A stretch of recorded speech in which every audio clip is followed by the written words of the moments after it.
বছর ঘুরে ফের এক মর্মান্তিক জুলাই।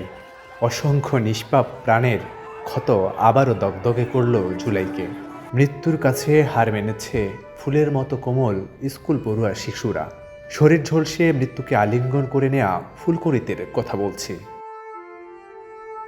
সেদিনও সূর্যটা পূব আকাশে দিগন্ত জুড়ে আলোর ঝিলিক ছড়িয়েছিল। নিত্যদিনের মতো বই খাতা টিফিন নিয়ে বাবা মায়ের হাত ধরে প্রাণের স্কুল মাইলস্টোনের হায়দার ভবনে ছুটে এসেছিল এক ঝাঁক কচিকাচার দল। কিন্তু দুপুর গড়াতেই মাইলস্টোন স্কুলের স্কাই, ক্লাউড, ময়না, দোয়েল, টিউবার রোজ, ওয়াটার লিলি সেকশনের ছোট্ট ছোট্ট নিরাপরাধ শিশুগুলো এক ভয়ানক বিভীষিকাময় স্মৃতির সাক্ষী হয়ে দাঁড়ায়। মুহূর্তে ছুটির ঘণ্টার অপেক্ষায় থাকা নিষ্পাপ প্রাণগুলো চিরকালের জন্য ঝরে যায়। দুপুর 1:18। স্কুলের আকাশে তীব্র গতিতে ছুটে আসে এক যুদ্ধ বিমান। হয়তো গন্তব্য স্কুলের কয়েক কিলোমিটার দূরের আন্তর্জাতিক বিমানবন্দরের রানওয়ে। কিন্তু আচমকাই সে বিমান আশ্রে পড়ে মাইলস্টোনের সেই স্কুল ভবনে। ছোট্ট পাখিদের কিচিরমিচির রূপ নেয় প্রাণ বাঁচানোর করুণ আর্তনাদে। জেট প্লেনের 1000 লিটার ফুয়েলের আগুন ছড়িয়ে পড়ে দোতলা ভবনটিতে। ঘটনার আকস্মিকতায় দিক বিদিক ছুটে বেড়ানো ভয়ার্ত শিক্ষার্থীদের তাৎক্ষণিকভাবে উদ্ধারে দ্রুত ছুটে যায় পাশের কলেজ ভবনের শিক্ষক, শিক্ষার্থী আর ক্যাম্পাস গেটে সন্তানের অপেক্ষায় থাকা বাবা মায়েরা।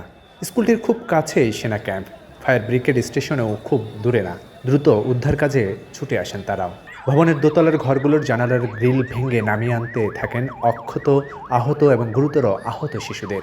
সামাজিক যোগাযোগ মাধ্যমে ভাইরাল বিভিন্ন ভিডিওতে দেখা যায় পোড়া দেহে একের পর এক শিশু বের হয়ে দিকশূন্য হয়ে ছুটছে। কেউ বা আবার বন্ধুর নিথর দেহ কোলে নিয়ে হতবাক বসে আছে।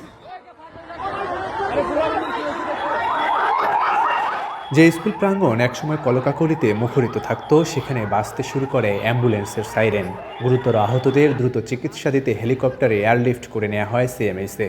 উত্তরার Bangladesh medical, women's hospital, crescent হাসপাতাল, কুয়েত মৈত্রী হাসপাতালে নেওয়া হয় অনেককে। সন্তানদের খুঁজে পেতে স্কুল প্রাঙ্গণে জমতে থাকে বাবা মায়ের ভিড়। তাদের আহাজারিতে ভারী হয়ে ওঠে মাইলস্টোনের আকাশ। সময় গড়িয়ে দুপুর থেকে বিকেল। নিভু নিভু আগুনে পরিষ্কার হতে শুরু করে বিভীষিকার ভয়াল থাবার পরিমাণ। হাসপাতালে হতাহতদের নিয়ে যখন দম ফেলার ফুসরত নেই, তখন সামনে আসে দেশের রাজনীতির ভয়ঙ্কর রূপ। বিভিন্ন রাজনৈতিক নেতারা দলবল নিয়ে উপস্থিত হন হাসপাতাল পরিদর্শনে।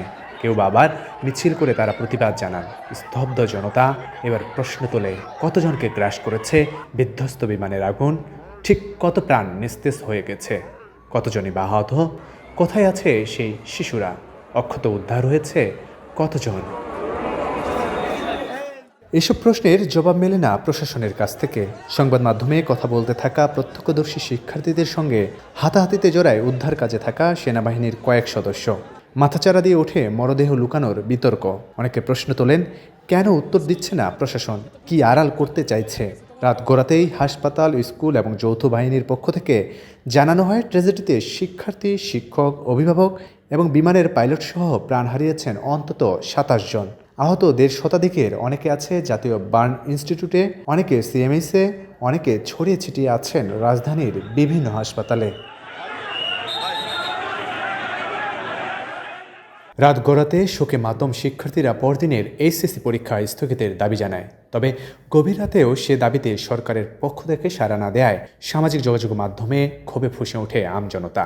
এক পর্যায়ে রাত 3টার দিকে শিক্ষা উপদেষ্টার সঙ্গে জরুরি বৈঠক শেষে তথ্য উপদেষ্টা জানান, শিক্ষার্থীদের দাবি মেনে পরদিনের পরীক্ষা স্থগিত ঘোষণা দিয়েছে সরকার। তবে ততক্ষণে শিক্ষা সচিবের পদত্যাগের দাবিতে উত্তাল ফেসবুক।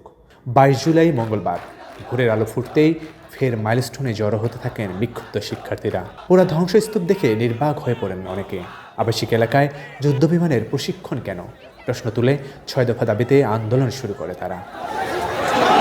ছাত্র প্রতিনিধিদের সঙ্গে মাইলস্টোন কলেজে কথা বলতে গিয়ে অবরুদ্ধ হয়ে পড়েন আইন উপদেষ্টা আসিফ নজরুল, শিক্ষা উপদেষ্টা ও প্রেস সচিব। এক পর্যায়ে দাবি মেনে নিয়ে উপদেষ্টা আসিফ নজরুল বলেন, শিক্ষার্থীদের প্রতিটি দাবি যৌক্তিক এবং সবগুলো মেনে নেওয়া হয়েছে। মাইলস্টোন ক্যাম্পাস থেকে বেরিয়ে যাওয়ার পথে আরেক দফা শিক্ষার্থীদের তোপের মুখে পড়েন উপদেষ্টারা। কঠোর নিরাপত্তায় তাদের ঘটনাস্থল থেকে সরিয়ে নেওয়া হয়। উত্তেজিত শিক্ষার্থীদের সঙ্গে সংঘর্ষে জড়ায় আইনশৃঙ্খলা রক্ষা বাহিনী। কর্তৃপক্ষের চেষ্টায় তাদের শান্ত করা গেলেও রাজধানীর অন্য প্রান্তে শিক্ষা সচিবকে প্রত্যাহারের দাবিতে উত্তাল হয়ে ওঠে বিভিন্ন কলেজের শিক্ষার্থীরা। বেলা ৩টার দিকে মিছিল নিয়ে তারা ছুটে যায় সচিবালয় ঘেরাও করতে। সেনাবাহিনী ও পুলিশি বাধা পেরিয়ে সচিবালয়ে মোটরসাইকেল ও গাড়ি ভাঙচুর করতে শুরু করে একদল ক্ষুব্ধ শিক্ষার্থী। কেউ আবার হামলে পড়ে পুলিশের ওপর। পরিস্থিতি সামাল দিতে সাউন্ড গ্রেনেড ও লাঠিচার্জ করতে বাধ্য হয় নিরাপত্তা বাহিনী। আহত হন অন্তত ৯৮ জন। রাজধানী জুড়ে যখন অস্থিরতা, তখন হাসপাতালে একের পর এক মৃত্যুর সঙ্গে পাঞ্জা লড়ে জীবনের শেষ লড়াইয়ে হার মেনে পৃথিবী ছেড়ে ওপারের যাত্রী হন দগ্ধ আরও অনেক শিশু। বাড়তে থাকে দেশের ইতিহাসে বিমান দুর্ঘটনায় মৃত্যুর মিছিল। ঠাঁই দাঁড়িয়ে থাকা পুরা ভবন সাক্ষী দেয় বাবা মা শিক্ষকের স্নেহে লালিত কোমল শিশুদের সঙ্গে ঘটে যাওয়া এক মর্মান্তিক বিভীষিকা।